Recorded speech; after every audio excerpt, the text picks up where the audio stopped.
오늘 우리 함께 나눌 하나님의 말씀은 에베소서 3장입니다. 에베소서 3장 13절 말씀 한 절만 보겠습니다.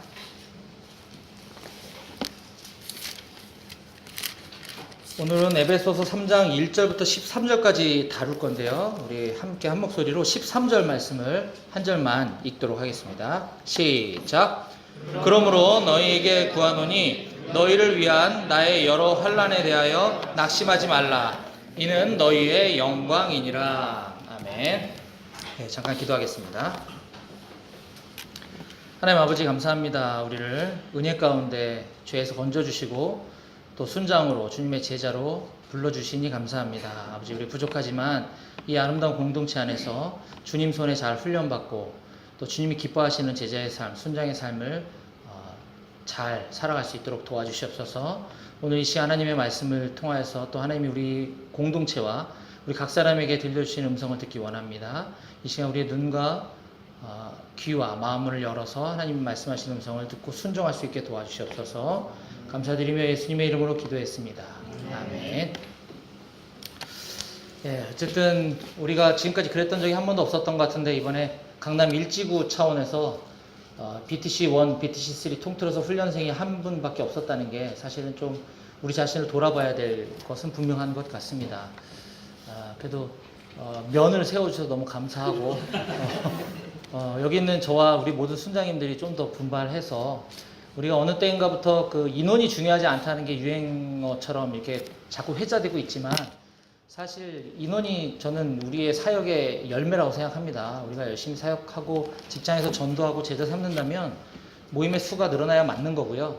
그리고 훈련생도 계속 더해지는 게 우리가 제대로 사역을 하고 있는 게 아닐까라는 생각이 듭니다. 그래서 내년에는 우리 각 지역 모임에서 좀 훈련생이 많이 나오길 좀 바랍니다. 네. 저는 목요 순장 모임을 통해서 지금 에베소서 말씀을 다루고 있는데요. 지난번까지 2장을 마무리했습니다. 지금까지 1장부터 2장까지 내용을 대략 한번 좀 살펴보면 에베소서 1장에서는 인간 존재의 구원이 얼마나 큰 감격인지에 대해서 사도 바울이 먼저 그 각 개인에 대한 구원에 대한 감격을 먼저 이야기하고 난 다음에 2장에 들어와서는 이제 2장부터 시작해서 3장, 4장으로 계속 연결되면서 그 개인의 구원이 이제 공동체로 이렇게 넘어가게 되는 것을 보게 됩니다. 그래서 그 허물과 죄로 죽었던 인간 개인이 예수 그리스도 안에서 예수 그리스도를 통하여서 예수 그리스도와 함께 변화를 받아서 새롭게 되었다라고 하는 걸 짚어준 다음에 그게 이제 공동체로 연결되는 부분이 지난번에 나왔던 2장 11절부터 그 2장 하반부가 해당이 되겠습니다. 그래서 이렇게 인간 구원에 대한 감격이 개인에서 공동체로 연결되는 그 시작점에서 바로 사도 바울은 2장 11절부터 22절 말씀을 통해서 십자가를 기억해라. 유대인과 이방인이 하나 된 거, 막힌 담을 허문 거, 예수 그리스도를 머리로 하는 한 세 사람이 된 것, 이 모든 것들은 다 예수 그리스도의 십자가 구속 사역 때문이다 라고 하는 부분들을 지난 시간에 함께 나눠봤습니다. 그래서 오늘 저는 에베소서 말씀을 지금 8번째 시간인데요. 사명자에게는 환난도 오히려 영광이 됩니다 라고 하는 제 주제로 좀 말씀을 나누려고 합니다. 함께 따라해 볼까요? 사명자에게는 환난도 오히려 영광이 됩니다. 네. 오늘 읽지 않았지만 3장 시작은 이렇게 시작이 되고 있습니다. 우리 1절 말씀을 함께 한번 읽어봅니다. 3장 1절 시작. 이러므로 그리스도 예수의 일로 너희 이방인을 위하여 갇힌 자 된 나 바울이 말하거니와. 아멘. 오늘 3장은 이러므로 라고 하는 단어로 시작하고 있습니다. 이러므로 영어 성경에 보면 for this reason 이라고 얘기하고 있는데요. 이 for this reason 이라는 말은 3장 1절 뿐만 아니라 14절에서도 동일한 어구로 시작을 합니다. 따라서 이와 같은 이유 때문에 이와 같은 이유로 인하여 3장 1절 나 바울은 이렇게 말한다. 14절 이와 같은 이유 때문에 이와 같은 이유로 인해서 나는 우리 주 아버지 앞에 무릎을 꿇고 빈다 라고 이야기하는 것인데, 그러면 그 이유가 무엇이냐? 바로 지난 시간에 배웠던 2장 하반절을 받고 있다라고 하는 것입니다. 그래서 3장은 크게 두 단락으로 나눠져 있지만 앞에 단락, 뒤에 단락 공이 2장 하반절에 나오는 그 예수 그리스도의 십자가로 인한 그 화목하게 함, 이방인과 유대인이 하나가 되는 그런 이유로 인해서 내가 지금 에베소 교회 교인들에게 이렇게 말하고 있다라고 시작하는 게 3장 1절이고요.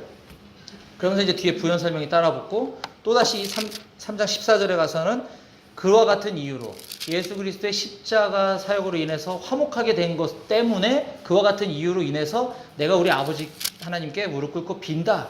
지금 이렇게 얘기하고 있다라는 것입니다. 자, 그래서 3장 1절로 다시 와보면 그런 이유 때문에 그런 이유로 인하여 그리스도 예수의 일로 내가 갇힌 자가 되었다. 사도 바울은 지금 이렇게 고백하고 있습니다. 우리 성경에는 그리스도 예수의 일로 갇힌 자가 되었다. 그리스도 예수의 일 때문에 갇힌 자가 되었다. 이렇게 이야기하고 있지만 사실은 영어 성경 번역본을 보면 그리스도 예수에 갇힌 자가 되었다. 이게 원래 맞는 표현입니다. 그리스도 예수의 일 때문에 갇힌 자가 되었다가 아니라 나는 그리스도 예수에 갇힌 자가 되었다라는 것입니다. 이 의미는 굉장히 큰 뉘앙스의 차이가 있는데요. 지금 바울이 로마 정부에게 붙잡혀서 내가 예수님의 일을 전하다가 로마 정부가 날 잡아서 감옥에 있다라는 것이 아니라 나는 예수님 때문에 사로잡혀 있는 삶을 살고 있다라는 것을 지금 이야기하고 있는 것이에요. 전혀 다르죠? 저는 이게 우리에게도 굉장히 중요한 시사점을 주고 있다라고 생각합니다. 우리가 지금 직장에서 다 각자 직장 선교사로 살아가면서 우리 나름대로는 여러 가지 대가집을 희생, 제자하기 때문에 살고 있다라고 우리가 뭐 생각하지만 사실 그 이면에 내가 예수 그리스도에게 붙잡힌 삶을 살고 있는지를 먼저 살펴봐야 된다라는 것입니다. 바울은 지금 내가 예수님의 일을 열심히 하다가 내가 너희들을 위해서 내가 열심히 하다가 지금 이렇게 잡혀 있다라고 나의 그 상황을 공치사고 있는 게 아니고 나의 지금 그 상황을 드러내고 있는 것이 아니고 나는 예수님 때문에 사로잡혀서 이렇게 살고 있는 사람이다 라고 하는 정체성에 대해서 지금 얘기하고 있는 겁니다.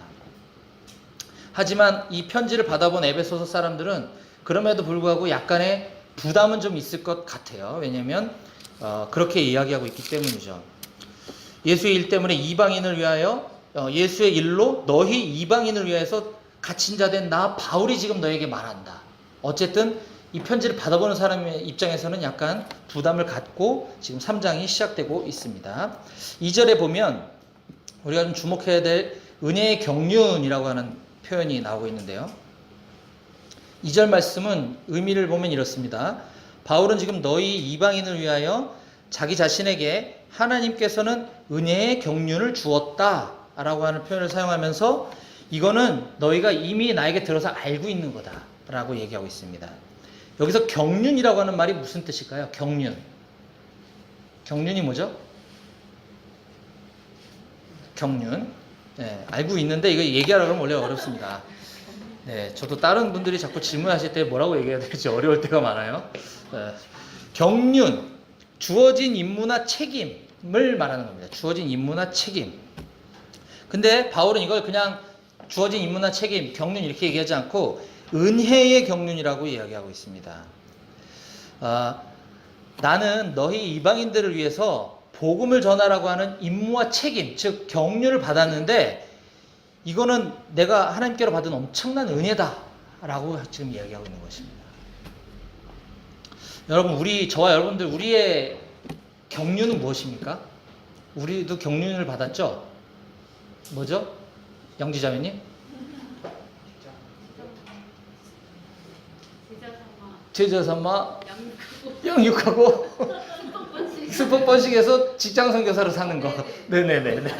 그 얘기 하시려고 그랬죠? 네. 그렇습니다.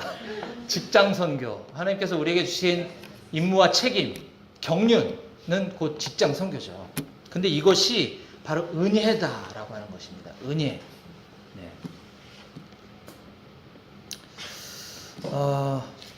그렇기 때문에 우리가 하루하루 그냥 직장에서 또 똑같은 얘기 맨날 가면 듣고 직장 선교사로 살라 그러니까 마지못해 살고 복음 전도한 숫자 자꾸 파악하니까 또 전도해야 되고 이게 아니라 이게 우리에게 주신 하나님의 엄청난 은혜라고 하는 사실을 우리가 좀 이 감격이 회복되었으면 좋겠습니다. 그래서 하나님이 나를 통해서, 하나님이 우리 공동체를 통해서 하실 일들이 기대가 된다면 저는 사역도 굉장히 즐겁고 행복하다고 저는 확신합니다. 예. 지금 아까 서두에 우리가 이제 훈련생이 없어서 좀 반성하자 이런 의미를 좀 얘기를 하고 시작을 했는데 지난 10월 29일부터 11월 19일까지 저희 이제 양재 모임에서는 4주 동안 그 미니 BTC 훈련을 실시했습니다. 미니 BTC 훈련. 그래서 각 직장에 우리 모임 안에 계신 분들의 직장 안에서 BBB 사람이 아닌데 미니 훈련 받을 사람을 우리가 이제 선발해서 우리 모임에 오셔서 월요일 날 강의도 듣고 또 주중에는 그 같은 직장에 있는 우리 양재 모임의 순장님이 맨투맨도 하고 4주 동안 암송, 큐티 이런 거 점검을 다 하고 심지어 이제 전도 실천사역까지 같이 하고 이렇게 약식으로 4주 동안 하고 이번엔 특별히 수료장까지 만들어서 제 명의의 제 이름으로 된 수료장까지 이렇게 드렸는데 그게 중요한 게 아니라 이런 일들을 진행을 했습니다. 그래서 이번에 훈련생이 3분이 원래는 6명이 계획이 되어 있었는데 3분이 이제 참여를 못 하시고 3분 기아자동차 부사장님 비서실이라 그랬죠? 네, 부사장님 비서실에 계신 자매님 한 분과 현대오토에버 형제님 한 분, 그리고 상원초교, 성남에 있는 상원초교 교사 자매님 한 분, 이렇게 3분이 참여를 하셔서 수료를 하셨습니다. 근데 이 일이 얼마나 하나님이 기뻐하시는 일인지를 우리가 알 수 있는 건 아까도 얘기했지만 그 열매를 보면 전 그걸 알 수 있다고 봅니다. 이번에 3분밖에 훈련을 받지 않았지만 그 끝난 이후에 이번에 올해가 3회째거든요. 그 작년 재작년에도 그랬지만 이번에도 3명 중에 무려 2분이 훈련 끝나고 모임으로 계속 출석하게 되는 이런 놀라운 일들이 있었습니다. 할렐루야. 네. 이거에 대한 그 취지와 목적은 사실 여기 다 뭐 내가 다니고 있는 직장 선교회가 있는 직장도 있고 그렇지 않은 직장도 있겠지만 대부분의 직장 선교회는 이제 예배 중심, 믿는 사람들끼리 모여서 좀 우리끼리 좀 위로받고 이런 중심의 선교회에서 우리가 좀 더 직장 선교회가 되기 위해서 나아가야 될 과정들이 있는데 이게 좀 잘 여의치가 않다 보니 우리 BBA 공동체의 그런 것들을 좀 이렇게 좀 접목시켜 보고자 하는 것과 또 이분들을 BBB로 인도하려고 하니 이분들은 여기까지가 딱 좋은데 더 이상 깊이 발 들어가면 왠지 좀 너무 빡세고 이런 거에 대한 부담감으로부터 조금 해소시키고자 일단 와서 한번 경험해보면 이 직장 선교의 삶이 얼마나 이 판타스틱하고 익사이팅하고 얼마나 감사하고 행복한 건지 한번 경험해봐. 약간 그런 의도를 좀 갖고 있는. 그래서 우리가 소위 뭐랄까 병영 체험 훈련 이런 정도 그런 거였었거든요. 근데 너무 감사하게도 그것들을 통해서 모임으로 아예 이렇게 연결이 되는 일들이 계속 생겨서 너무 감사한 것 같습니다. 참 하나님은 어떤 형태로든 우리를 통해서 이런 일들을 행하실 때 우리가 그 기쁨에 함께 동참하고 또 하나님께서 그 하실 일들에 대한 그 기대와 감격으로 우리가 이 직장 사역을 좀 감당했으면 좋겠습니다. 그리고 3절에서 4절 부분을 좀 보게 되면 3, 4절은 이 바울은 하나님께서 계시로 자기 자신에게 그 비밀을 알게 하신 것을 내가 기록했다 이미. 그런데 너희들이 그거를 읽으면 내가 깨달은 것처럼 너희들도 깨달을 수 있을 거야. 지금 이렇게 얘기하고 있는 겁니다. 하나님께서는 비밀로 감추어 준 게 있었는데 그게 나를 통해서 깨닫게 하고 너희들에게 알려주셨다. 이렇게 얘기하고 있는 건데요. 여기서 말한 비밀이란 이것도 영어 성경에 보면 우리가 너무 잘 아는 시크릿이라고 하는 단어를 쓰지 않고 미스테리라고 하는 단어를 쓰고 있습니다. 그러면 시크릿과 미스테리의 차이는 뭘까요? 이것도 질문을 하면 대답하기 어려워요. 머리는 알고 있는데. 시크릿은 아예 처음부터 이거는 내가 죽을 때까지 무덤에 갈 때까지 난 비밀로 간직할 거야 라고 하는 게 시크릿이죠. 이건 어디 가서 절대 발설하면 안 돼. 이건 나만 알고 있을 거야. 이게 시크릿이거든요. 근데 미스테리는 아예 가르쳐 주려고 호기심을 자극하는.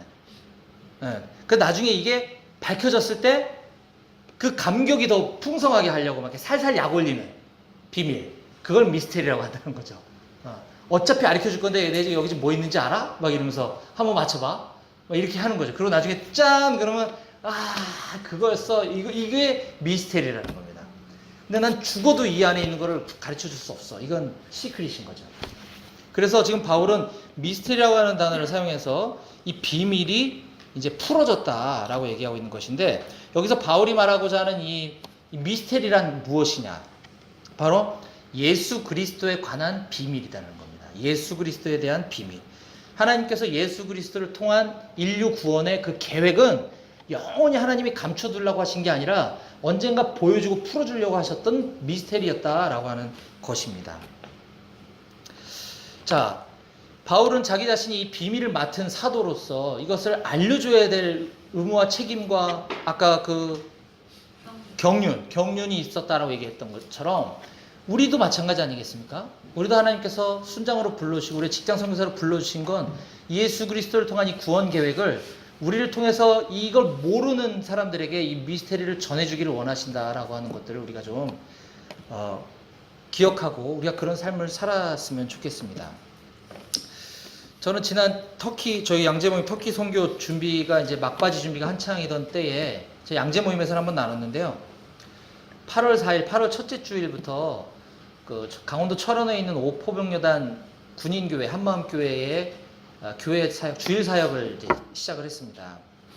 처음에 이제 그 부르심을 받고 뭐 주변에서 이제 만류도 많았고 우리가 집중해서 사역을 해야 되는데 이 분산되는 게 옳지 않다. 이제 이런 만류도 많이 있었고 저도 그 부분이 많이 우려됐고 개인적으로는 쉬고 싶은 마음이 더 컸기 때문에 주일날 유일하게 쉬는데 주일까지 교회 사역 하러 가는 것을 원치 않았기 때문에 굉장히 많이 망설였었는데요. 굉장히 작은 교회 그때 당시는 한 15명에서 20명 정도 예배드리는 그 군인교회인데 기존에 있던 목사 전도사님들이 다 떠나가 버리고 목자 없이 병사들만 간부들도 없고 뭐 군인 가족도 없이 그냥 병사들끼리만 이렇게 있는 그 목자 잃은 어린 양들을 와서 좀 내 양을 쳐라, 내 양을 먹였으면 좋겠다라는 마음을 계속 주셔서 순종할 수밖에 없었습니다. 그 부대 인원 전체로 따지면 30여 명, 지금은 많이 줄어서 30여 명에 지금 한 10명에서 15명 정도 예배드리는 공동체인데 인원수 대비로 따지면 비율로 따지면 굉장히 의미가 있고 되게 중요한 사역이다라는 걸 저희 깨달았습니다. 처음에는 저도 이렇게 원치 않았었는데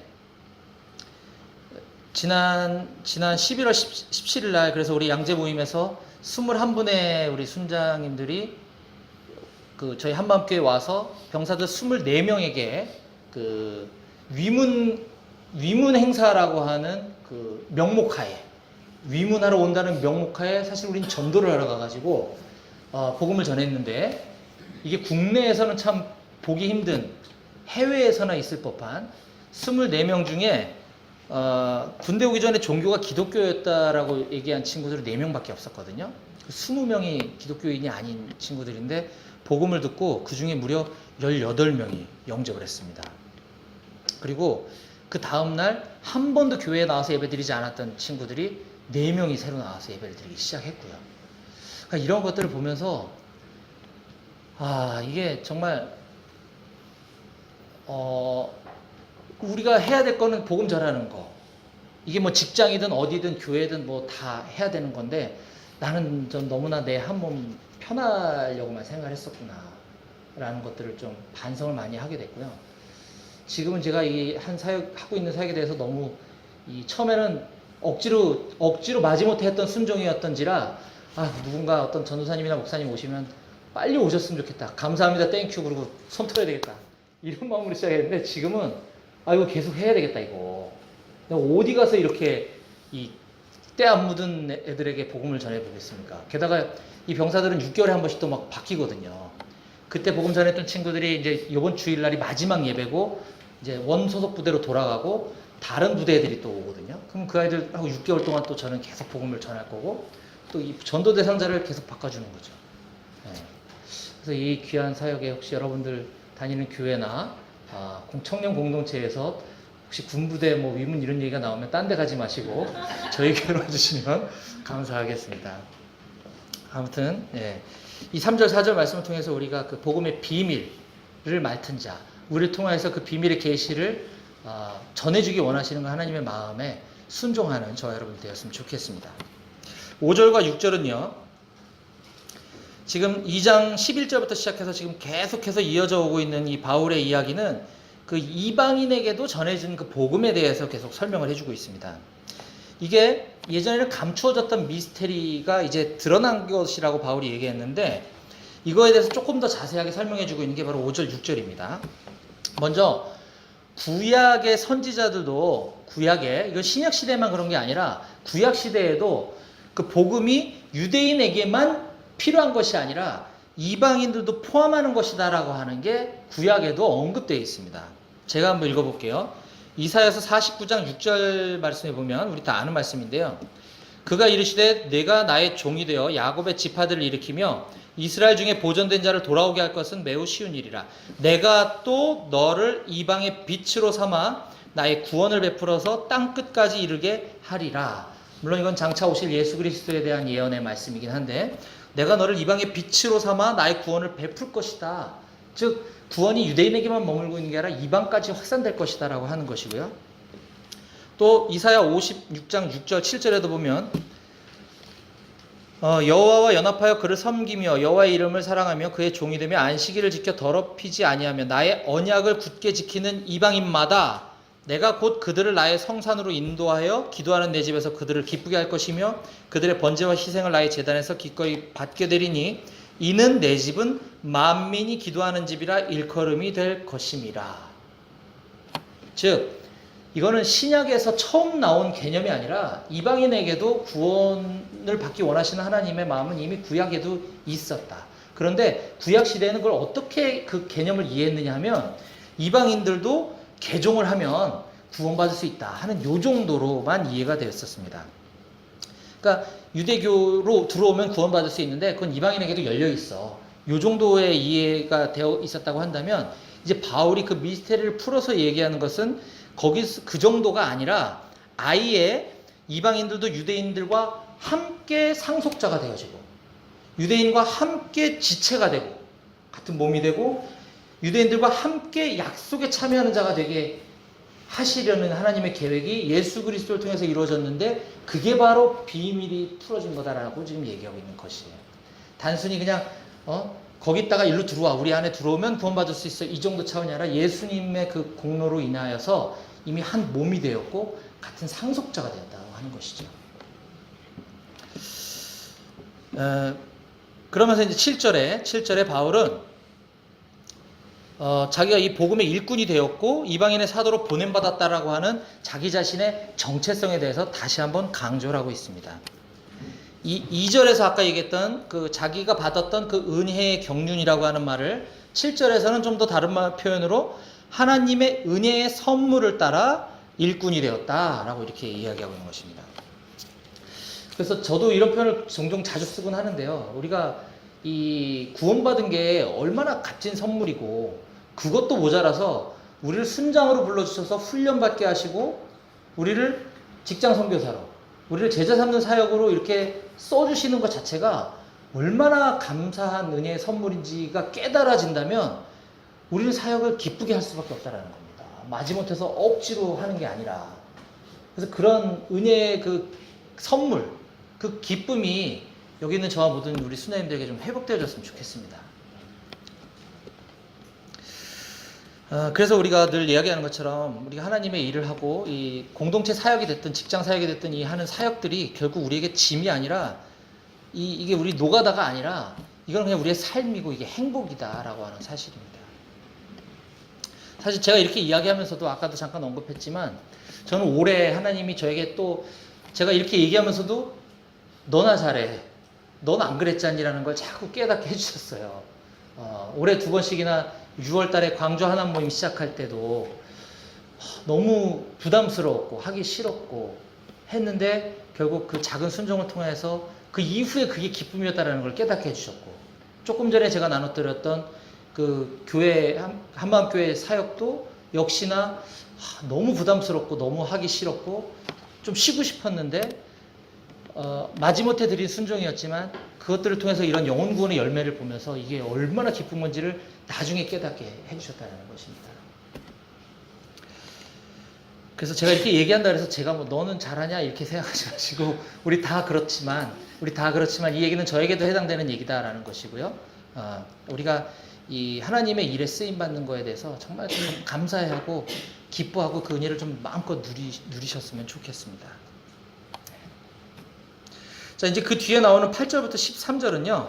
앞에 1절에서 7절에 나왔던 내용과 거의 동일한 내용입니다. 이게 반복되고 있어요. 대꾸를 이루면서. 그래서 그 1절에서 그 바울이 이방인의 사도로 부름받았다라고 하는 것이 8절에서 동일하게 반복돼서 언급되고 있고요.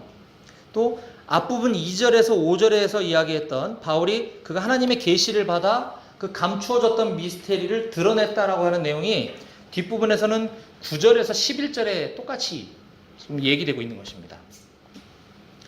그리고 그 결과로 이 에베소서를 보고 있는 그 수신자인 그 이방인들도 함께 하나님의 백성이 되어서 담대하게 하나님에게 나아갈 수 있게 되었다라고 하는 내용이 앞에 6절에 나와 있는 내용이 뒤에 12절에도 똑같이 반복돼서 지금 앞에 상반부와 뒷부분이 반복 대꾸를 이루면서 언급되고 있다라고 하는 것입니다.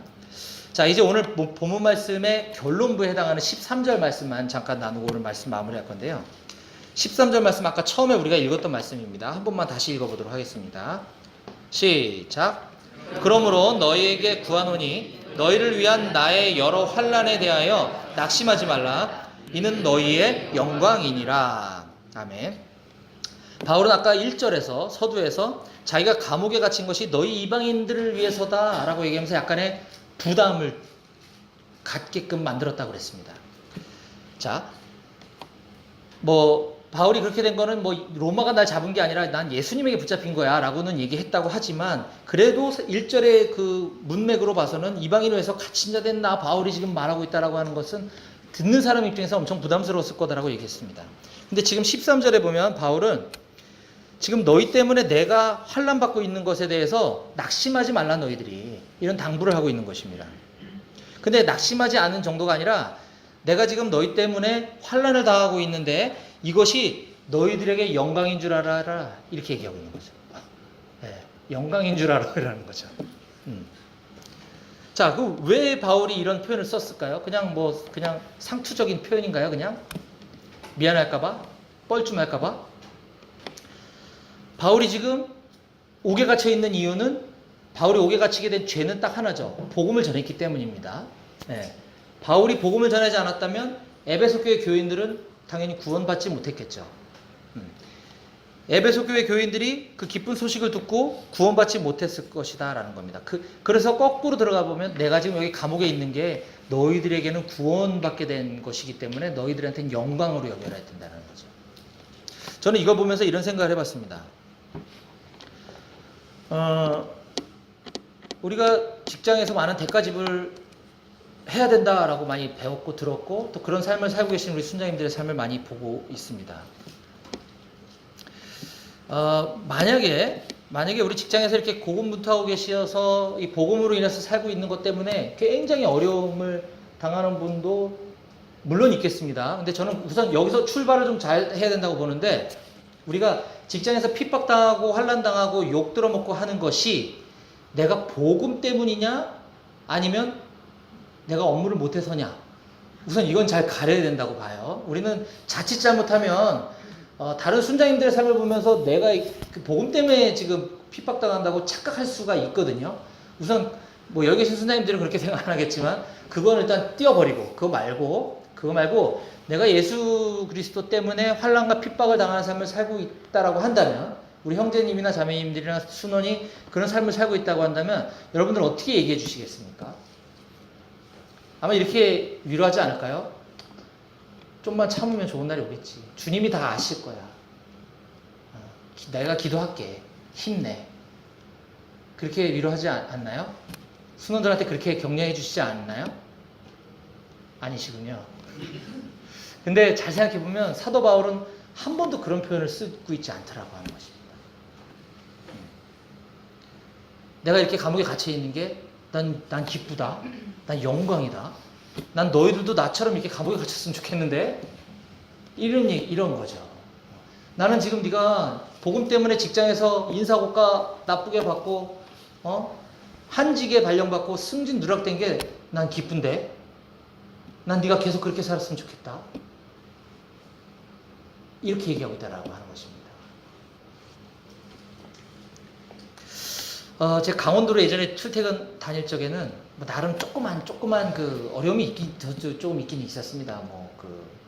여러분들 잘 아시는 것처럼 여호와의 증인을 제가 모시고 사는 바람에 제가 이 복음 전하고 다니는 거에 대한 소식이 들어가니까 자꾸 이제 저를 경고하고 물론 제 주관적인 생각일 수도 있겠습니다만 제 역량 대비 이제 평가도 잘 못 받는 거라고 보여졌고 어쨌든 그랬었는데 지금 경기도로 오고 나서 만 2년이 지났는데 요즘 저에게 너무 핍박이 없어요. 그래서 저는 심각합니다. 제가 지금 똑바로 살고 있는 거 맞나? 제가 직장 선교사로 살고 있나? 한번 생각해 봐야 되지 않을까라고 싶습니다. 먼저는 우리 자신에게 이 복음으로 인한 핍박과 환난과 고난이 있는지, 또는 우리 동역자들이 내 순원이 그런 삶을 살고 있다라고 한다면 나는 뭐라고 어떻게 권면해 줘야 될지에 대해서 한번 좀 생각해 보는 그런 시간이 되었습니다. 혹시 이 중에 복음 때문에 또 우리 주님 때문에 좀 힘들고 어려운 일을 겪고 계신 분이 계시다고 한다면 낙심하지 않으셨으면 좋겠고요. 그 고난이 우리에게 영광이 되는 줄 좀 믿으셨으면 좋겠습니다. 그래서 오늘 12절 13절 말씀처럼 담대하게 확신을 가지고 이재철 목사님의 마지막 고별 설교처럼 거침없이 우리가 하나님 앞에 나아감을 얻는 우리 모든 강남 일지구 순장님들이 다 되시기를 주님의 이름으로 축복합니다. 기도하시겠습니다. 하나님 아버지 감사합니다. 저에게 하나님의 말씀을 주시고 또 그 말씀을 통해서 우리에게 하나님의 뜻을 전해주시니 감사합니다. 아버지, 우리에게 직장 선교라고 하는 사명이 주어졌음을 우리가 너무나 잘 알고 있습니다. 그런데 우리가 과연 그런 삶을 잘 살고 있는지는 늘 고민이 됩니다. 우리가 서로 철을 날카롭게 하는 것처럼 우리가 서로에게 그런 도전과 본이 되는 삶을 살게 하시고, 또 우리가 복음 때문에 때로는 환난과 핍박과 어려움을 당한다 할지라도 우리가 그냥 지나갈 때를 기다리는 것이 아니라 그것이 우리가 잘 살고 있다라고 하는 우리에게 기쁨과 우리의 은혜가 될 수 있도록, 감격이 될 수 있도록 주님 도와주시옵소서. 그래서 우리에게 맡겨주신 영혼과 우리에게 맡겨주신 그 직장 선교의 사명과 또 우리 공동체에서 우리에게 부여해 주신 그 사역들이 결코 우리에게 짐이 되지 않게 하시고 우리에게 힘든 노역이 되지 않게 하시고 그것이 우리의 삶과 우리의 행복과 우리의 기쁨이 될 수 있는 우리 모든 순장님들이 다 될 수 있도록 주님 도와주시옵소서. 우리 또 다시 직장으로, 우리 일터로, 우리 선교지로 돌아갑니다. 우리 내일부터 다시 복음을 전하는 승리의 삶을 살 수 있도록 도와주시옵소서. 감사드리며 예수님의 이름으로 기도했습니다. 아멘. 모임을 모두 마쳤습니다.